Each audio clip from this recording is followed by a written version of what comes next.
tardes, bienvenidos un día más a Todo es Geopolítica, bienvenidos al programa en el que les contamos, explicamos y analizamos lo que está sucediendo en estos momentos en el tablero geopolítico, pendientes, como no puede ser de otra forma, de la escalada en Oriente Medio, del ataque que ha tenido lugar por parte de Israel, un ataque que algunos califican de limitado, otros de débil, y también de la respuesta por parte de Irán. Pendientes de esto también, pendientes del conflicto en Ucrania, la advertencia del director de la CIA que dice que está muy cerca de colapsar, que podría incluso terminar con esta guerra en Rusia antes de finales de este mismo año. Enseguida miramos a cómo está la situación en ambos frentes, en ambos conflictos, pendientes también de la actualidad y también del papel de Estados Unidos. Primero por el ataque que ha tenido lugar por parte de Israel, luego por la posible operación en Rafah, la asignación de fondos que posiblemente podría aprobarse mañana y bueno, básicamente pues todo lo que está permitiendo hacer Israel en los últimos meses a pesar de la condena internacional. Enseguida miramos a todo esto, pero empezamos hablando de Irán. El portavoz del Ministerio de Asuntos Exteriores iraní ha condenado enérgicamente el voto irresponsable y no constructivo de Estados Unidos vetando la resolución de admisión de Palestina como miembro de las Naciones Unidas. Dice Abdollahian que esta acción de Washington expuso más que nunca ante la opinión del público del mundo la naturaleza fraudulenta de la política exterior de Estados Unidos y el aislamiento de la posición de este país hacia la comunidad internacional. Estamos muy pendientes de lo que sucede en Oriente Medio, pero como saben, como emitimos ayer en Negocios Televisión, hubo una votación en la ONU sobre Palestina, sobre la membresía de Palestina, la membresía plena de Palestina en la ONU. Hay condena por parte de Irán, por parte del portavoz del Ministerio de Asuntos Exteriores, hablando del veto irresponsable por parte de Estados Unidos. Pendientes de todo esto, miramos también a Israel. Hablamos de que ha respondido y según las informaciones que han publicado algunos medios árabes, ha alcanzado suelo iraní. De momento el ataque ha sido limitado sobre una instalación táctica militar dentro de la base de Isfahan, que a priori no habría dañado las instalaciones nucleares de Irán. Se habrían detectado 3 explosiones que responderían a los sistemas de defensa iraníes. Según Teherán, el ataque iraní se habría llevado a cabo con drones y no con misiles, y además se habría repelido en su totalidad. Descartan que haya afectado instalaciones nucleares y aseguran que todas ellas están seguras. Teherán ha suspendido el vuelo a varias ciudades. Según esas fuentes, también habría atacado a varios puntos de milicias apoyadas por Irán. Por su parte, según medios israelíes, la Guardia Revolucionaria iraní habría desatado la máxima alerta en sus instalaciones, alertas por parte de Irán, también por parte de la Embajada de Estados Unidos. Reino Unido también estaba avisando a sus ciudadanos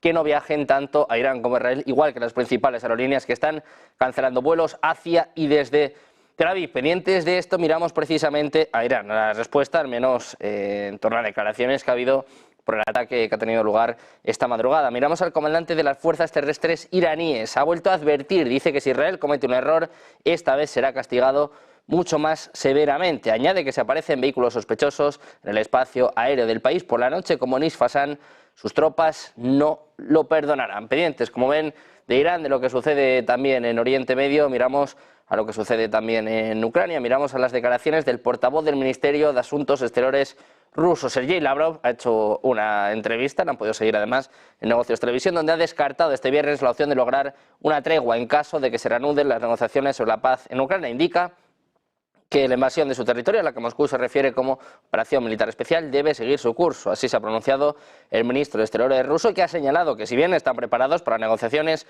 no habrá pausas en los combates durante las negociaciones. Decía además que Zelensky no tiene ningún tipo de legitimidad y que no ven ningún sentido en hablar con él. Ha puntualizado que Rusia no considera que Suiza sea un lugar adecuado para las negociaciones, especialmente si Moscú no participa, y ha reiterado que se trata de un camino a ninguna parte. Además, ha tildado de vasallaje por parte de Occidente la actitud de la comunidad internacional respecto a Estados Unidos ante el temor a perder su hegemonía. Muchas cuestiones que tratar, que analizar durante los próximos minutos, como siempre hacemos en Negocios Televisión. Ya contamos con los mejores expertos. Tenemos a Jesús López Almejo, investigador de CONACYT México. ¿Qué tal? Muy buenas, Jesús. ¿Qué tal, Sergio? Buenas. Un placer. Tenemos a Emiliano García Coso, decano internacional de CEISA. ¿Qué tal? Emiliano, muy buenas tardes. Hola, buenas tardes. Y contamos con Antonio Alonso Marcos, profesor de Relaciones Internacionales de la Universidad CEU San Pablo. ¿Qué tal? Muy buenas, Antonio. Muy buenas tardes, Sergio y compañeros. Un placer teneros a los tres por aquí en un día movidito, menos de lo esperado seguramente, porque estábamos pues esperando a ver cuál iba a ser la respuesta por parte de Israel. Parece que ha sido, no sé qué os parece a vosotros, pero a mí me parece como cuando das una colleja y te escondes, que es verdad que atacas, respondes, pero ha sido un ataque más bien limitado, ¿no? Antonio, quiero saber ¿Cuál es tu opinión sobre esto? Y también si piensas que va a haber una respuesta por parte de Irán, si vamos hacia una escalada o más bien ya hacia una desescalada del conflicto. Bueno, pues como siempre, ojalá fuésemos hacia una desescalada, eso sería el deseo de todos nosotros, pero sinceramente yo me esperaba la reacción de Israel en la noche del sábado al domingo. O sea que lo mismo esto que vimos ayer por la noche o esta misma noche, a lo mejor no es la respuesta que esperábamos, porque hay que ser sinceros y hay que reconocer que ha sido como una respuesta, no voy a decir tímida, pero yo, desde mi punto de vista, me ha parecido como muy limitada, muy reducida. Vamos a ver, a lo mejor esto es precisamente lo que le había pedido Estados Unidos e Israel directamente lo ha cumplido, o por otro lado, simplemente que Israel está mirando, testando, hasta ver hasta dónde puede llegar con Irán, ¿no? Porque es cierto que siempre que ha actuado Israel en territorio de Irán han sido acciones muy quirúrgicas, muy limitadas, un asesinato selectivo, una ejecución selectiva que dicen ellos, ¿no? Matar a alguien del programa nuclear iraní, por ejemplo, o un atentado terrorista a través del Estado Islámico, porque recordemos que aunque a nosotros en nuestra mente, cuando decimos Estado Islámico, no tiene ninguna conexión con ningún Estado, para los iraníes, cuando se les dice Estado Islámico, enseguida ven por detrás la mano de Israel y sobre todo de Estados Unidos, que son el pequeño Satán y el gran Satán para Irán, ¿no? Entonces, pues bueno, yo creo que ha sido una acción muy limitada y que muy probablemente veremos otra acción, no una respuesta por parte de Irán, pero yo creo que veremos una acción por parte de Israel mucho más contundente, porque yo creo que la propia opinión pública israelí no estará muy conforme con eso que han visto esta noche. Y ya para acabar, simplemente voy a recordar un tuit o un ex, que ya no sé cómo se llaman estas cosas, de Naftali Bennett. Ha sido muy crítico antes del ataque de esta noche, muy crítico, pues sobre todo con Estados Unidos, con Occidente en general, diciendo que nos habéis dejado solos en la lucha contra Irán y no sabéis lo que estáis haciendo. Es decir, llamando a Occidente a participar en la lucha contra Irán. Es decir, que dentro de la opinión pública israelí hay voces. Naftali Bennett ha sido primer ministro, o sea que no es cualquier persona. Hay voces que piden a Netanyahu que efectivamente sea mucho más duro y sea mucho más contundente la respuesta, puesto que se juega mucho. Hay que entender todas estas respuestas, idas y venidas, ataques y contraataques, en una guerra mucho más amplia, que dura mucho más en el tiempo y que tiene a Hamas, a Hezbollah y otros grupos detrás, y que se han estado tocando estos dos actores a través de esos actores subsidiarios, pero en el fondo es una guerra entre Israel e Irán. Y ese foco yo creo que no hay que perderlo. Liano, ¿cómo ves este foco del conflicto, esta respuesta por parte de Irán limitada? Lo está explicando bien ahora Antonio, ¿no? Que igual no ha sentado del todo bien dentro de Israel. Por ejemplo, Ben-Gvir, del que ya veníamos advirtiendo en las últimas semanas, en cuanto se conoció este ataque, dijo que era débil, ¿no? Que era algo así como ridículo. Claro, va a haber presión para Netanyahu. No sé si va a conseguir calmar las aguas solo con esta respuesta y, como bien explicaba Antonio, no sé si va a ser el último. No sé cómo lo ves tú y si crees que va a haber más ataques por parte de Israel o incluso una respuesta por parte de Irán. Bueno, yo creo que por parte de Irán, por las declaraciones que han ido realizando diferentes autoridades militares, parece que dan por hecho las tablas en este juego. Es decir, que como los daños han sido menos, quizás a los iraníes les preocupa un poco que si finalmente se confirma que solamente ha sido a través de estos drones, pues que tienen a alguien dentro del territorio iraní, porque evidentemente si eran esos drones tan pequeños no tienen la capacidad de autonomía para haber sido lanzados desde Israel, que ya hubiera sido avisado por la velocidad que tienen los drones para cruzar toda esa distancia. Entonces yo creo que por la parte iraní de momento se van a mantener ahí. Y claro, la gran incógnita es si esto es un anticipo por parte del gobierno de Netanyahu, donde Netanyahu, ya siendo bastante radical, dentro de su gobierno tiene todavía halcones que quieren algo más, empezando por Ben-Gvir, que afortunadamente no está en el comité de guerra, sino que se ocupa solamente entre comillas, de la policía, por lo tanto están presionando a Netanyahu, y quizás aquí el que queda en más evidencia es el propio Estados Unidos, porque Estados Unidos le ha estado pidiendo, digamos, mesura, incluso que no atacara. Supuestamente había un cierto consenso entre Estados Unidos e Israel de que autorizaría retomar las operaciones sobre Rafah si no había ningún tipo de, digamos, de respuesta a Irán. Pero claro, a Netanyahu no le interesa la administración Biden. De hecho, hoy el secretario de Estado Blinken en la reunión en Capri en el G7 volvía a insistir sobre la necesidad de escalada, pero Netanyahu, digamos, no tiene ningún interés en escuchar a su principal aliado, por lo que parece ser, porque está más interesado en debilitar al máximo a Biden para hacerle la campaña electoral a Trump, que eso cambiaría las relaciones entre Israel y el propio Estados Unidos. Entonces, yo me imagino que dentro de poco asistiremos a algún tipo de operación encubierta o no encubierta por parte de Israel sobre una provincia de Irán que es otra de las obsesiones de Netanyahu en sus diferentes gobiernos, puesto que ya ha realizado ahí múltiples operaciones intentando acabar con el supuesto secreto programa de enriquecimiento de uranio en Isfahan, o en concreto en Natanz, donde hay también un centro tecnológico de desarrollo nuclear, supuestamente solo para uso civil, pero que evidentemente están intentando desarrollar su propio armamento nuclear con la ayuda de Corea del Norte y de otros países implicados. Entonces creo que esta primera escaramuza es solamente una primera aproximación que Netanyahu va a utilizar para condicionar las negociaciones o conversaciones que tiene con la administración Biden en relación a rematar la faena en Rafah. Pues precisamente hablando de la faena en Rafah, Jesús, quiero que hagamos un poco como una cronología de lo que está sucediendo, ¿no? Estaba explicando Emiliano lo que está sucediendo, ¿no? Cuál está siendo el papel de Estados Unidos, pero claro, si recopilamos un poco lo que ha sucedido en las últimas horas, hemos visto que estaban presionando a Netanyahu para que no atacara, parece que ya ha habido una respuesta, estaban presionándole para que no operara en Rafah, parece que la operación de Rafah es inminente. Ayer hubo una votación en la ONU, Estados Unidos vetó la entrada de Palestina como miembro, y también, por si todo esto fuera poco, que la verdad que ya es bastante, mañana es posible que se apruebe un paquete de ayuda para Israel. Hablaban además, hace apenas unos minutos, lo contábamos aquí en el informativo de Negocios Televisión, que Estados Unidos prepara $1.000 millones en ventas de armas a Israel. Claro, teniendo en cuenta todo esto, Jesús, parece que a Israel se le permite absolutamente todo, ¿no? Y ya no solo eso, sino que Biden no consigue frenarle, pero es que además parece que le está dando premios, ¿no? En lugar de, no sé, tirarle de alguna forma de las orejas. Ni con el pétalo de una crítica lo tocan, y además le ayudan justamente a seguir reafirmando sus posiciones, incluso con un gobierno tan incómodo como el de Benjamín Netanyahu. Y yo, si me permite, Sergio, hablando de esta cronología, quisiera empezar por lo más reciente e ir un poco hacia atrás, porque mira que tengo unas hipótesis disruptivas.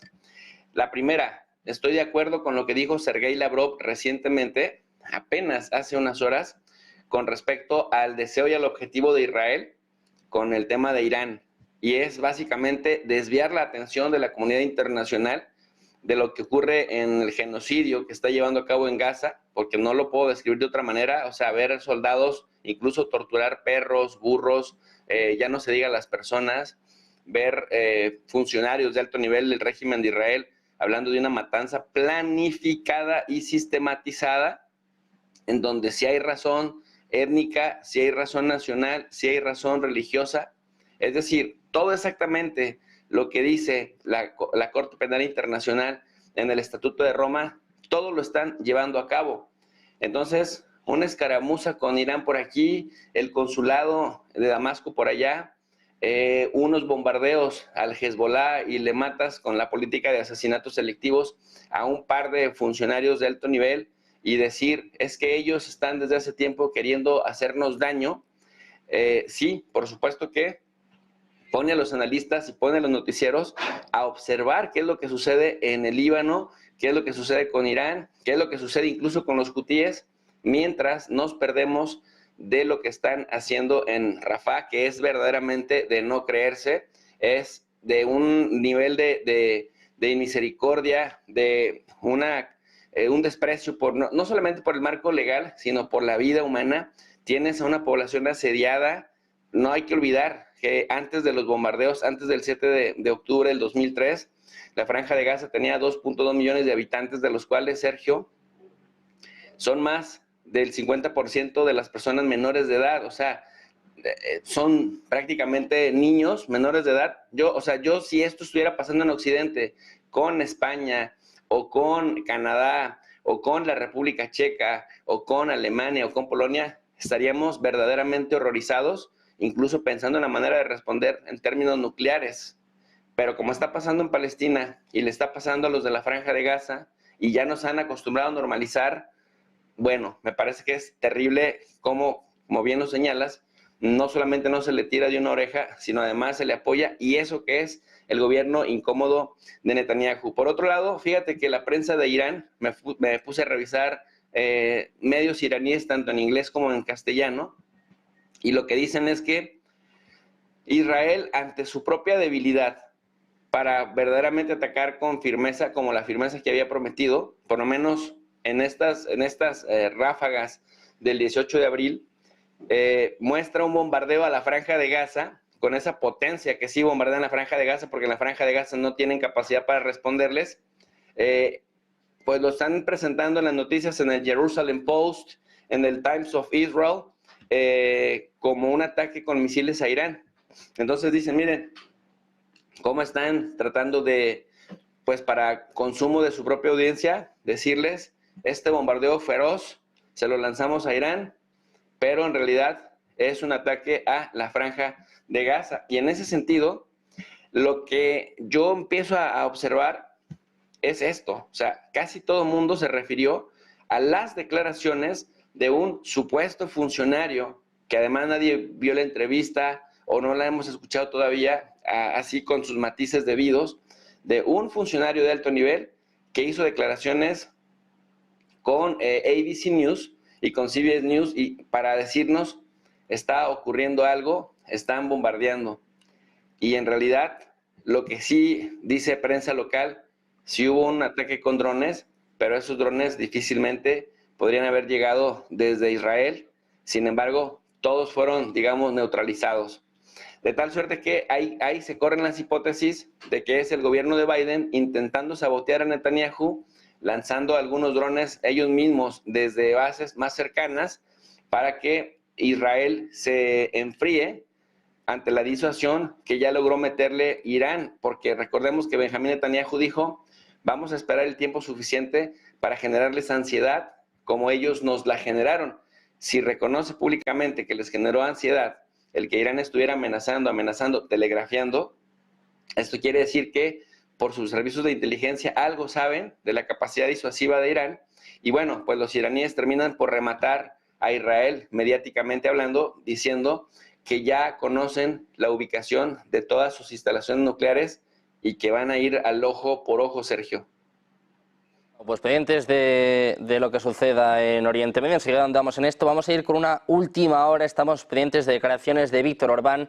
Ojo a la alerta que está enviando Hungría. Dice que Occidente está a un paso de enviar militares a Ucrania y que esto podría hundir a Europa. Dice que Bruselas está jugando con fuego, es lo que acaba de afirmar el primer ministro húngaro Víktor Orbán. Dice que hay un problema aún mayor y es que hay un ambiente proguerra en Bruselas y que hay preparativos para la guerra en todos lados. Según él, los líderes europeos ya han caído en la guerra y lo que están haciendo es tentar a la suerte. Dice además que mientras haya un gobierno nacional al frente de Hungría no van a entrar en ninguna guerra de ninguno de los bandos, y además dice que la Europa libre, pacífica y feliz está crujiendo y descomponiéndose. Subraya que los dirigentes de Bruselas se han declarado en quiebra, que la economía europea está decayendo, la transición verde se ha convertido en un desastre y los cereales ucranianos están arruinando a los agricultores europeos. Ha terminado diciendo que los dirigentes de Bruselas deben irse, que no merecen otra oportunidad y que es necesario un cambio. Ojo con el mensaje por parte de Víktor Orbán. Dice que Occidente está a punto de enviar militares a Ucrania y que esto podría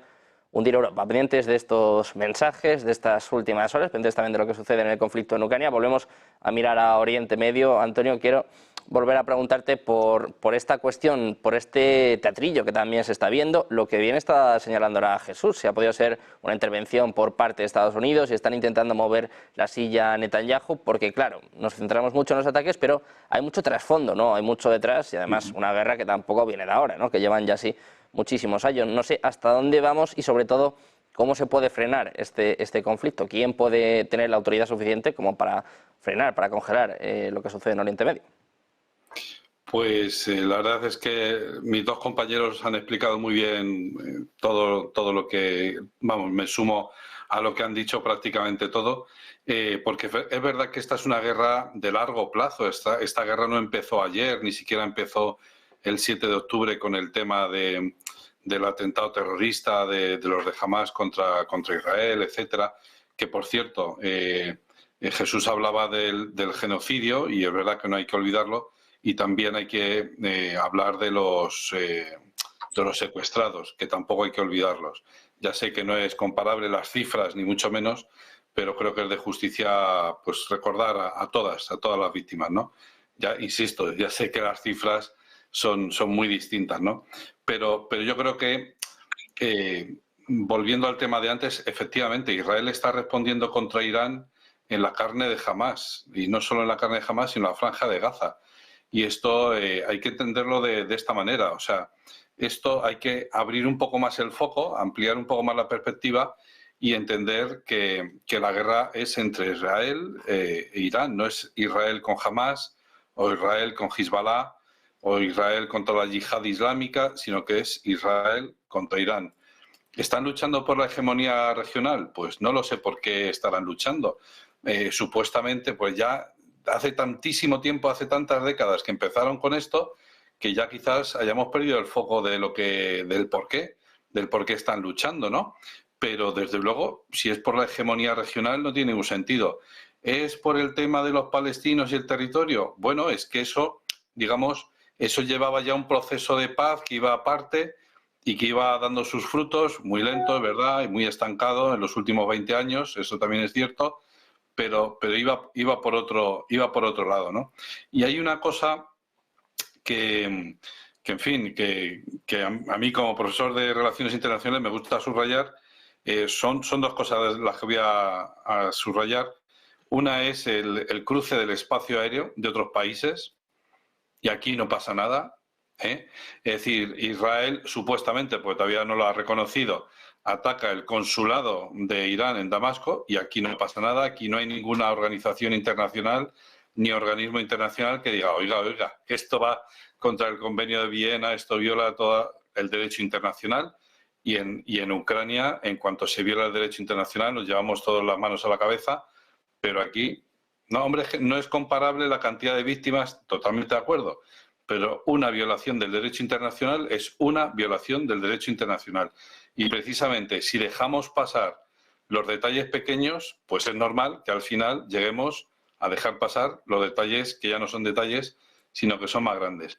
Se viola el espacio aéreo por parte de Irán para atacar a Israel, de Jordania y de Irak. Y cuidado, porque si se prolonga este partido de tenis entre Israel e Irán, lógicamente se volverá a cruzar el espacio aéreo de Jordania y de Irak.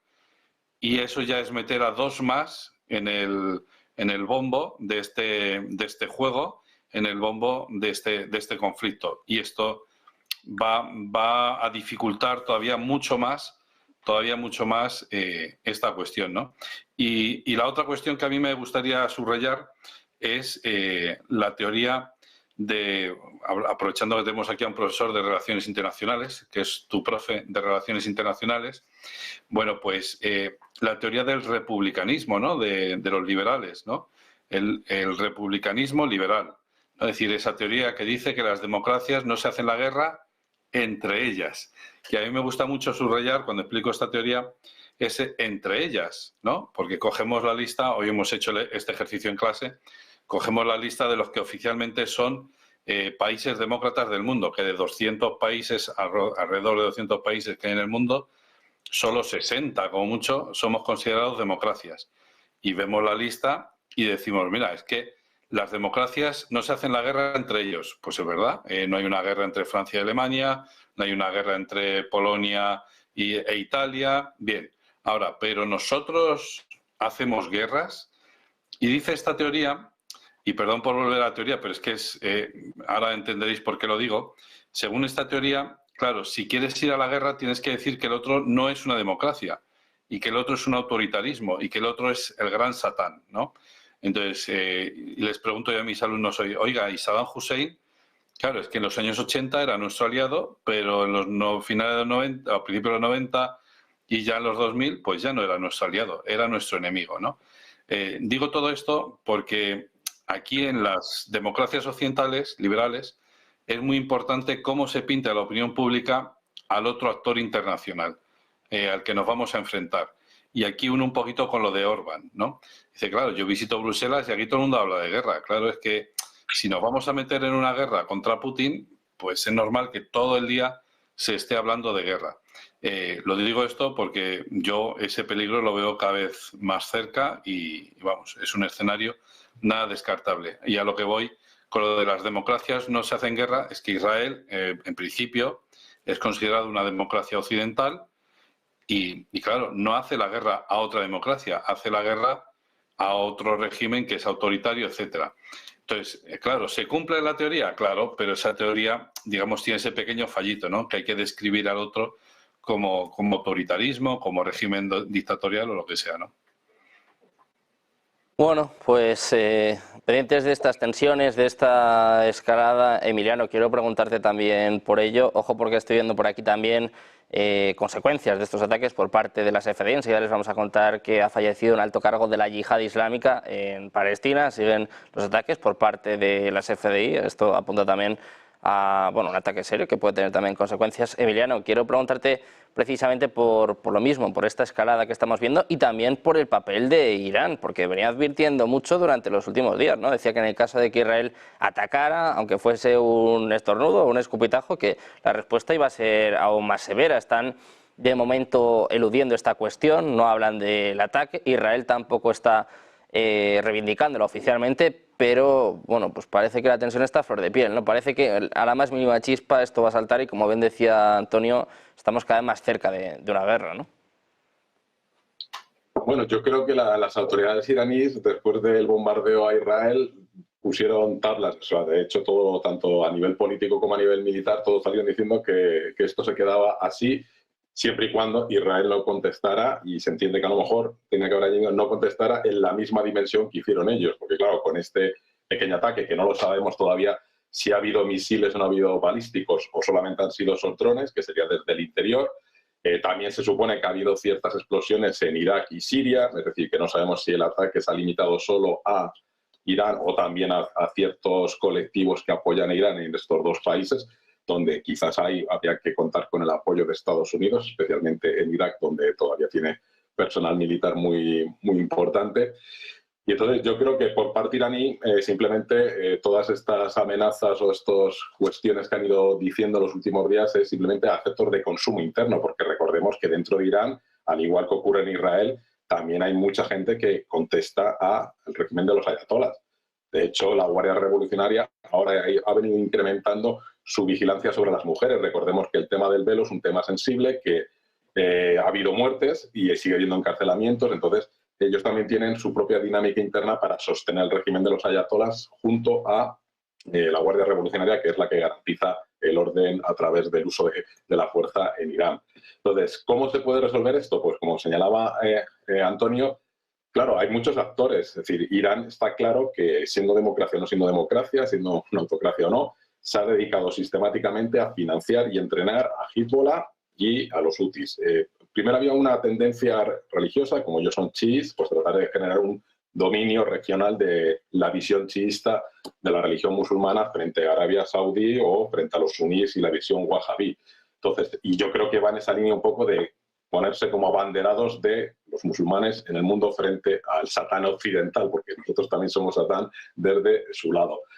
¿Quién puede solucionar esto? Pues si yo tuviese algo de voz y alguien quisiera escucharme, cosa difícil, pues quizás volvería a tomarme más en serio a China, porque China lleva diciendo desde hace mucho tiempo la necesidad de crear una mesa negociadora internacional, tanto para el conflicto de Ucrania como Rusia, como en su caso, incluyendo también a este. ¿Por qué? Porque China es aliado. China es aliado de Rusia y China es aliado de Irán. Entonces, ellos pueden llevar de la mano a estos dos países a una esa eventual mesa negociadora, no la de Suiza, porque si no está Rusia no tiene ningún sentido. Y luego, pues Estados Unidos sería el único que está en condiciones de tratar de convencer a Netanyahu, que tiene su propia agenda y que con la administración Biden no es que sea muy fluida la relación, pero quizás serían los únicos que podrían tratar de sentar en la mesa para tratar de establecer unas bases. Y esas bases pasan por lo que iba a hacer Arabia Saudí, que era reconocer al Estado de Israel, por fin, o sea, no negarlo como sigue haciendo Irán, y a través de ahí garantizar la seguridad, porque claro, Israel también tiene el derecho a ser un Estado y a tener seguridad y no verse atacado.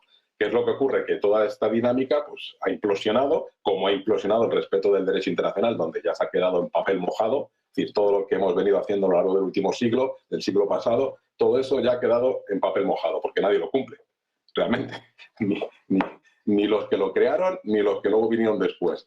Entonces, yo creo que por esa línea, intentando dar cierto protagonismo a la capacidad mediadora de China, quizás se podría, por lo menos, una primera mesa negociadora para ver exactamente cuáles son esas diferencias o discrepancias que hay que tratar de consensuar.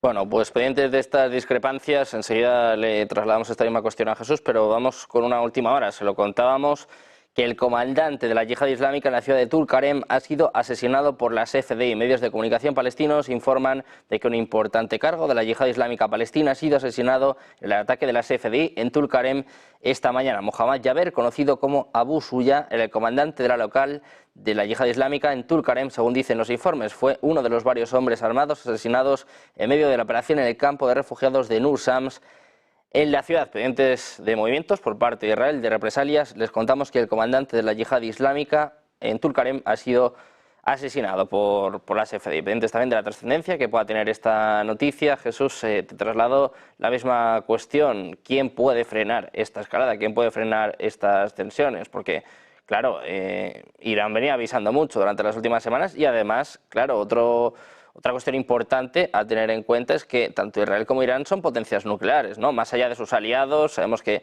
de la parte de Israel está más Estados Unidos, Reino Unido, Francia, Alemania, bueno, lo que viene a ser Occidente, y por parte de Irán pues están más China, Rusia. Eso es evidente, ¿no? Que hay un choque de bloques, pero también ambas son potencias nucleares, o sea que desde luego no es una cuestión nimia, ni mucho menos, ¿no? Es una cuestión importante y que, bueno, como bien decía antes Antonio, parece que nos acerca cada vez más a una guerra. Lo decía también el propio Víctor Orbán, ¿no? Hace unos minutos. Efectivamente, Sergio, yo concuerdo contigo. Primero que nada, el factor de la disuasión nuclear y de la disuasión de que sienten cada uno de los actores participantes en su propia autodestrucción. Es decir, ataco con todo al otro, el otro va a sufrir, pero también me va a infligir un sufrimiento, y es evaluar hasta dónde estoy dispuesto a que al sostener una guerra, pues se retrase nuestros programas nucleares, el asesinato de cientos de miles de civiles, de población que nada tiene que ver con el conflicto, el que haya puertos a los que se les ha invertido una cantidad impresionante de millones de dólares que se destruyan. Venga el tema de la reconstrucción, es decir, la disuasión sí nuclear, pero también la disuasión de una guerra convencional, que como muestran ambos países, tienen capacidad para hacerse bastante daño. Me parece que es el primer freno. En segundo lugar, esa misma disuasión arrastra a los países en Europa y también a Estados Unidos, que es, como decimos en México, Chile de todos los moles, porque sabemos que acá se come un mole bastante rico. Bueno, el chile que aparece en todos los moles es aquel que no importa si se combina con una o con otra alimentación. Estados Unidos se combina en todos lados, está aquí en Centroamérica, está en Sudamérica, está en el Caribe, está en Europa, está en Eurasia, está en Asia Pacífico, moviendo también, llevando armas y aviones a Filipinas, lo vemos en el Medio Oriente. Es decir, esta preocupación porque le puedan arrasar o dañar severamente a un aliado, que yo sostengo la teoría de que Estados Unidos es subordinado de Israel y no al revés, o de los intereses por Israel y no al revés, por más que las capacidades materiales de uno y otro le den a Estados Unidos la superioridad, pero es que si hay alguien que conoce los tiempos políticos de Estados Unidos, son los lobbies pro-Israel, muchos de los cuales tienen doble nacionalidad. Entonces, hacerle algo a Israel es hacerle algo a Estados Unidos, quien controla Israel. Lo dicen Stephen Walt y John Mearsheimer desde 2006, lo vienen gritando a los cuatro vientos. La política exterior de Estados Unidos hacia Medio Oriente es Israel, y en ese sentido Estados Unidos es un factor muy importante. Pero también decía Emiliano algo muy interesante: China ha invertido miles de millones de dólares en el puerto de Haifa. Es decir, si hay alguien que también está interesado en que las cosas se calmen, es ese poder emergente llamado China, porque viene reconstruyendo su poder, no a partir de la guerra como lo hace Estados Unidos, que de tanto en tanto, que es con cierta frecuencia, necesita de las guerras para refinanciarse, para mover nuevamente, a reactivar su economía. China, por el contrario, es la diplomacia de la cartera. China, por el contrario, es la diplomacia del comercio. No queremos decir que unos son malos y otros son buenos, porque en los análisis de las relaciones internacionales no cabe eso. Pero si atendemos a las diferentes estrategias, entonces podremos pensar cuál de los modelos es más sostenido. Porque mira, por ejemplo, académicos de la Universidad de Haifa, del Departamento de Relaciones Internacionales, y también de la Universidad Hebrea de Jerusalén, están reconociendo que es imposible que, por ejemplo, Israel hubiera detenido el 99% de los ataques iraníes. Ahora están diciendo que más o menos calculan que solo detuvo el 84%.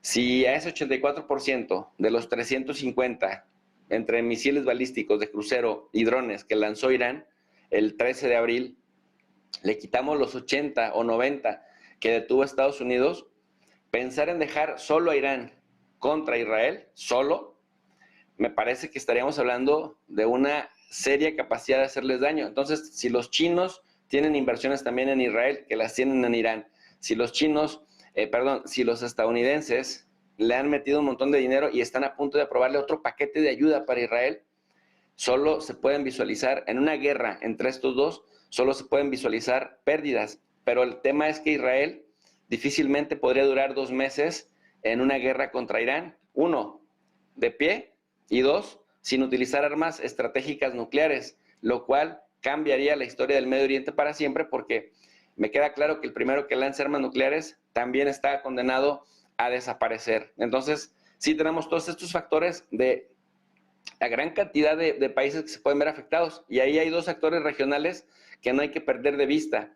Uno es Arabia Saudí, que ha estado expectando y ha estado viendo cómo se desgastan sus vecinos, pero también es Turquía, quien Erdogan acaba de decir que pues Israel prácticamente necesita vivir del conflicto, y que Turquía, cada vez se lo va a permitir menos, pero no diciendo que va a ir a la guerra con Israel, sino bloqueándole también venta de armas y enfriando las relaciones que históricamente le dieron aire a Israel para fortalecerse en la región, gracias a Turquía, Sergio. Así que es una especie de la cooperación de todos, disuadiendo a este par de países para que no se destruyan. Pero yo no quiero quitar el dedo del renglón.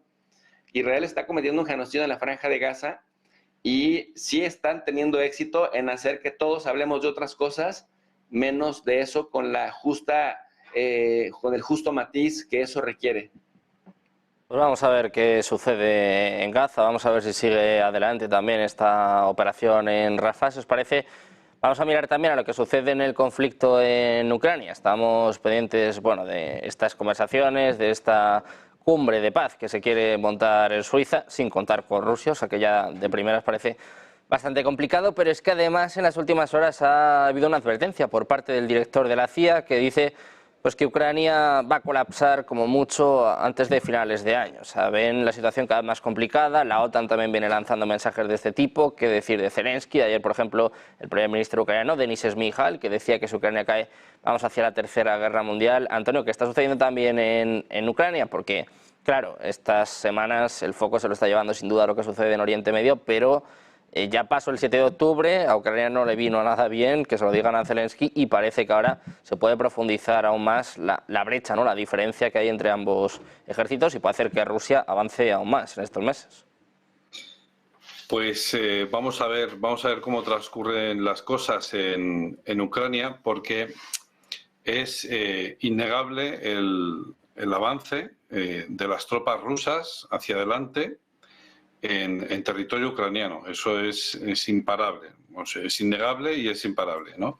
Entonces, incluso se estaba hablando ahora ya de que tienen puesto en el punto de mira a Vuhledar, es decir, que ya no es un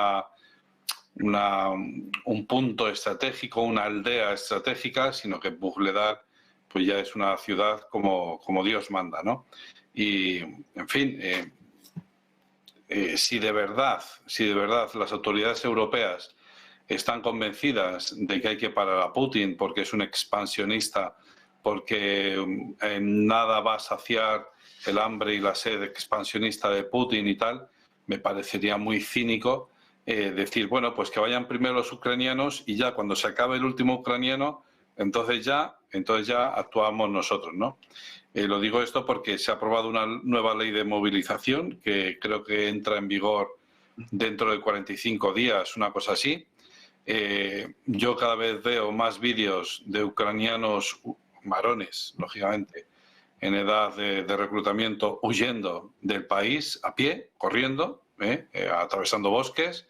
Han vallado incluso, pues eso, toda una carretera que hacía, que limitaba, creo que era con Rumanía, la han vallado para evitar que se la puedan saltar, pero vamos, ya digo yo que esa valla se la pueden saltar si de verdad hay voluntad de huir de tu propio país para no defenderlo porque temes que el escenario próximo será morir en el campo de batalla. Bueno, pues aquí la cuestión es que si de verdad Europa, las autoridades de Bruselas creen realmente que cuidado con Putin, bueno, pues nada, pues enviemos soldados al frente de batalla a morir y ya está. Soldados nuestros, quiero decir.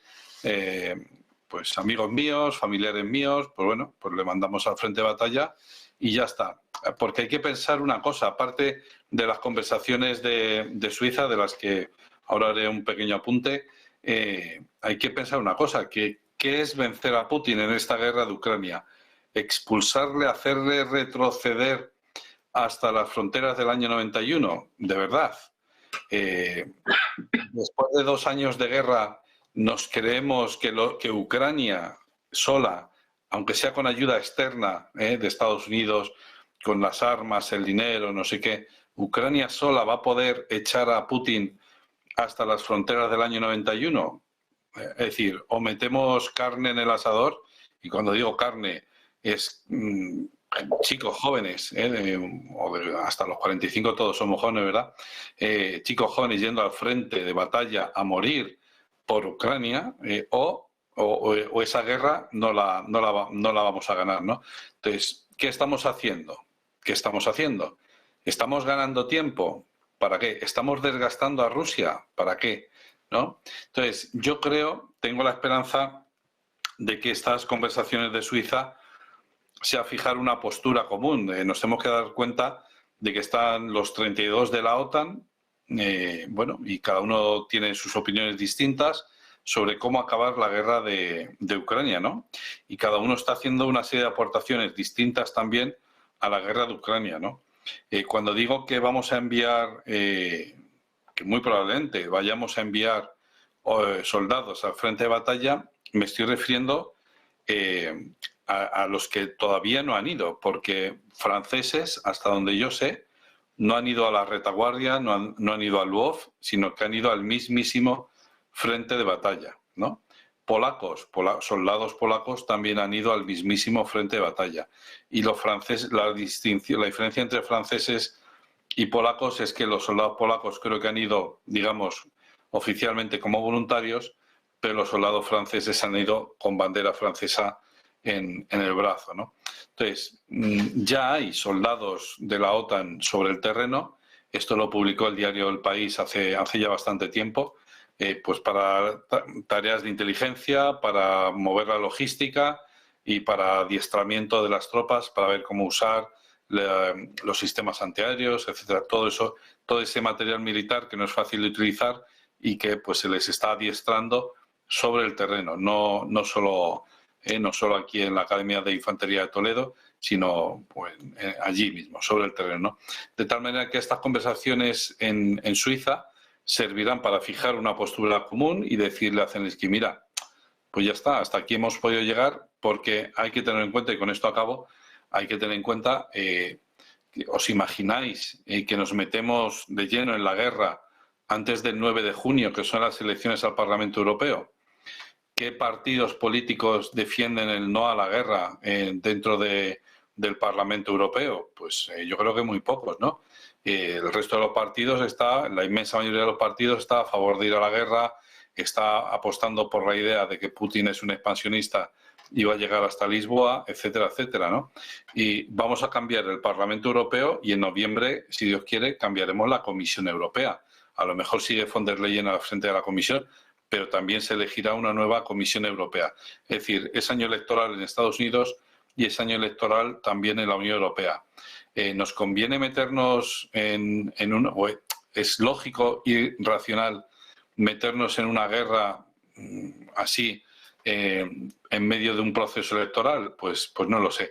Y lo último, me gustaría subrayar una cosa, y es que el 21 de mayo Zelensky ya deja de ser presidente legítimo. Según la Constitución de Ucrania, Zelensky deja de ser presidente legítimo. Y el 21 de julio, la Rada Suprema deja de ser legítima Rada Suprema. Es decir, que este año también es año electoral en Ucrania. ¿Se van a convocar elecciones? ¿En qué circunstancias van a ir a votar los pobres ucranianos si todavía hay guerra? En fin, pero la mayor incógnita es si tenemos un presidente ilegítimo, ¿se puede hablar con él? Es decir, ¿se puede negociar una paz con él, con Zelensky? Precisamente, Antonio, eso es lo que se preguntaba hoy mismo Sergei Lavrov, el ministro de Asuntos Exteriores de Rusia. Estabas hablando sobre... Yo pensamos igual.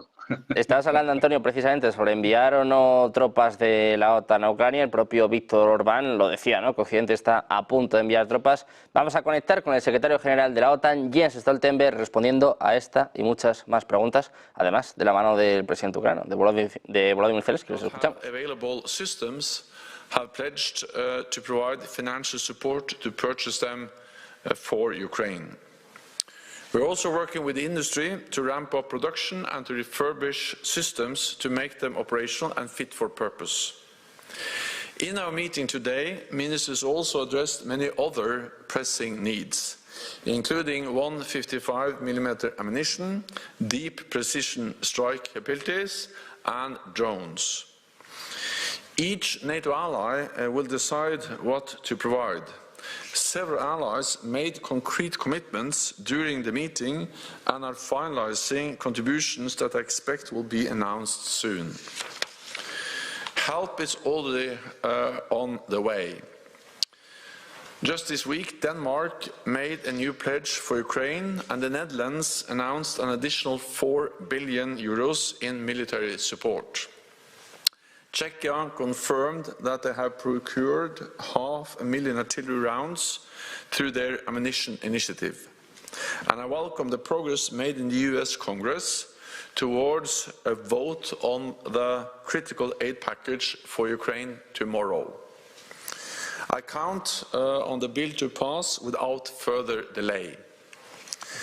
Allies must dig deep into the inventories and speed up the delivery of missiles, artillery and ammunition. Ukraine is using the weapons we provided to destroy Russian combat capabilities. This makes us all safer. So support to Ukraine is not charity, it is an investment in our own security. With that, I'm ready for your questions. Thank you. We'll start with Ukraine News Agency. Over to you. Thank you for the floor. Dmytro Shkurko, National News Agency of Ukraine. Secretary General, had the Ukraine side informed you about today's shutting down the Russian bomber Tu-22? And the related question, as we are expecting some kind of anti-aircraft systems delivery to Ukraine, are there any restrictions on targeting Russian military targets over Russian territory? And follow up, if I may, before we were speaking about the formation, some kind of multi-level Pendientes de las palabras del secretario general de la OTAN, de Jens Stoltenberg, hablando sobre la ayuda a Ucrania. Dice que están trabajando en aumentar la producción armamentística de la OTAN. Insiste en que, bueno, Ucrania necesita más defensa antiaérea, como viene repitiendo el propio Zelensky insistentemente durante las últimas semanas, durante los últimos meses. Y además dice que el apoyo a Ucrania no es caridad, sino que es una necesidad. Le preguntaban ahora sobre estos bombarderos estratégicos, estos Tu-22 que Ucrania afirma haber derribado también la noche de hoy. Escuchamos a Stoltenberg. Different Russian capabilities, but it's not for me to go into the specifics. I will leave that to the Ukrainian side to go into the specific comments on the specific concrete actions. What I can say is that, of course, NATO allies will step up, and several allies also made that clear in the meeting today, with delivery of more air defences, and I expect concrete announcements in the near future based on the information allies shared with us in the ministerial meeting with President Zelensky today. We have to remember what this is. This is a war of aggression where Russia is attacking a neighbor, attacking Ukraine. Ukraine has the right to self-defense, and that includes also striking legitimate military targets outside Ukraine.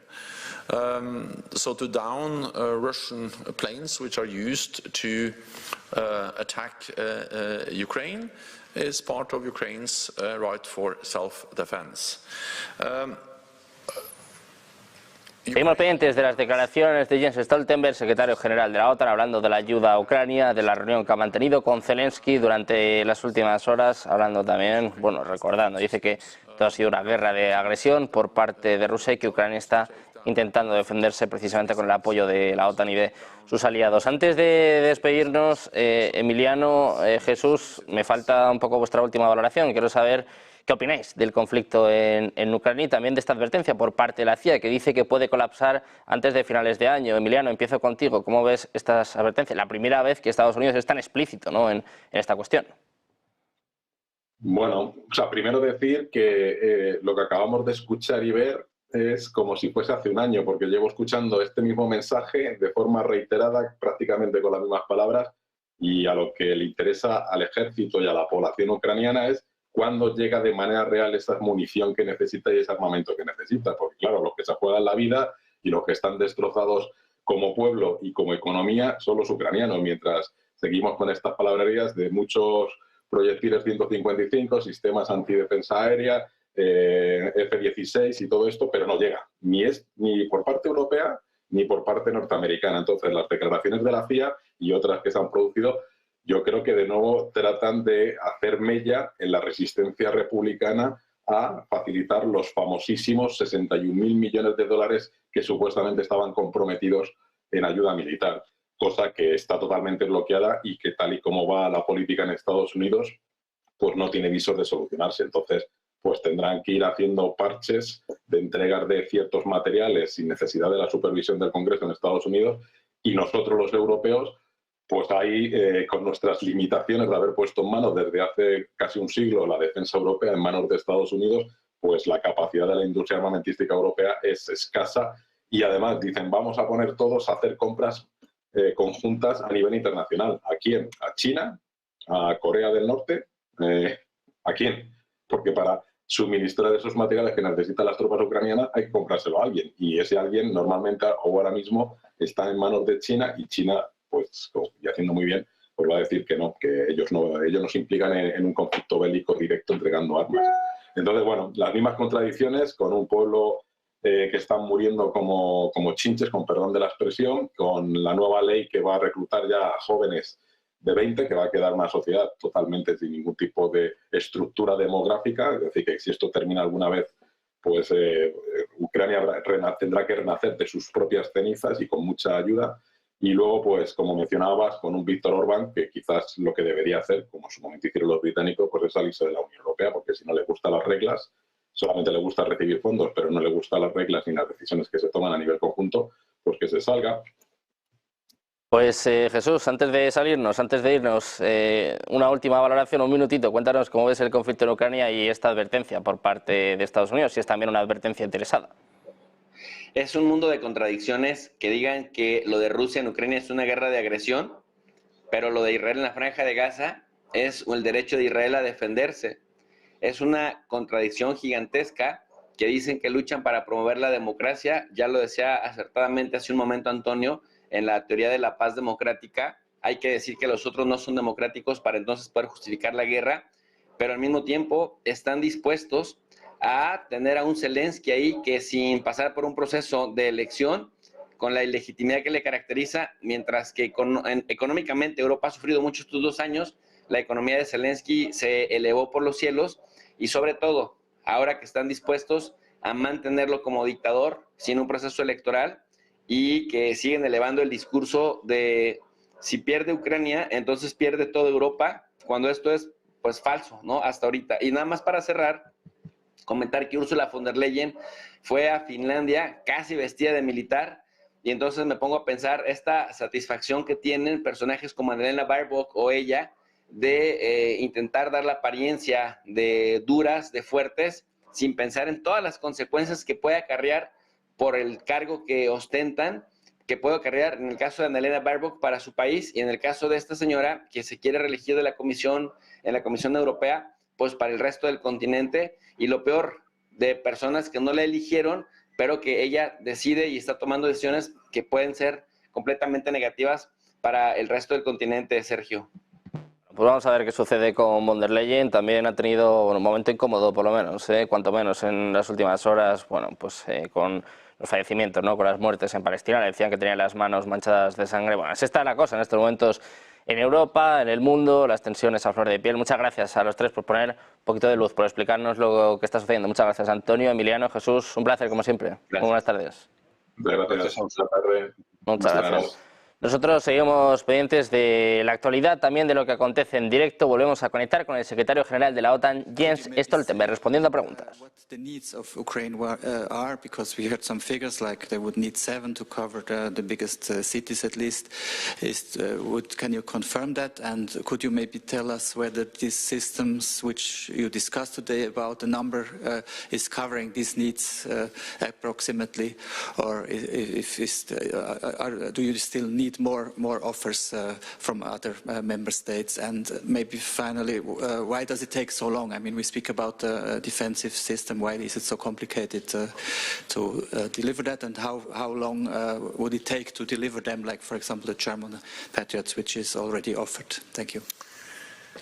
So first of all, we have to remember that so far NATO allies have delivered unprecedented level of military support to Ukraine, including very advanced air defense systems, including Patriot batteries, NASAMS, which are also extremely advanced, SAM-T, advanced air defense systems, and IRIS-T and many other systems. And these systems have helped to both protect Ukrainian cities, Ukrainian forces, and Ukrainian critical infrastructure, and of course also different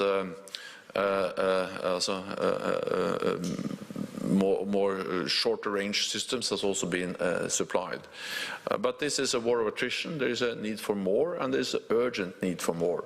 And therefore allies are now stepping up.